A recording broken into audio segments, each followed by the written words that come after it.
পৃথিবীর সবচেয়ে মূল্যবান সত্যটির নাম হচ্ছে সুখ, যার ক্রেতা সবাই কিন্তু বিক্রেতা শুধু একজন।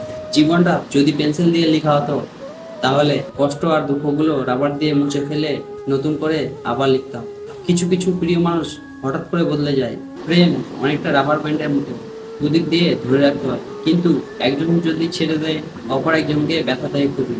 কাউকে না পেয়ে জীবন কখনো শেষ হয় না, কিন্তু কাউকে পেয়ে আবার হারালে জীবনে আর কিছু বাকি থাকে না।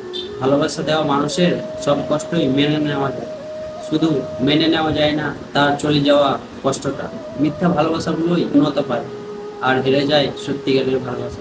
না পারি সব ছেড়ে চলে যেতে, না পারি সব সহ্য করে বেঁচে থাকতে। জীবনে কাউকে পাওয়ার জন্য কখনো কেঁদো না, কারণ যার জন্য তুমি কাঁদবে সে কখনো তোমার হবে না, আর যে হবে সে কখনোই তোমাকে কাঁদতে দেবে না। আর এটাই বাস্তব। চোখের জল তখনই আসে যখন মুখের কথা বুকে এসে লাগে। ভাগ্যটাও আজব, যাকে পাওয়া কঠিন তাকেই সবচেয়ে বেশি ভালোবাসতে হবে। যখন কষ্টটা সীমা ছাড়িয়ে যায় তখন মানুষ কাঁদে না, চুপ হয়ে যায়। সবচেয়ে খারাপ তখনই লাগে যখন প্রিয় মানুষের সঙ্গে কথা বলা মন করে, কিন্তু ইচ্ছে হলেও তার সাথে কথা বলতে পারি না।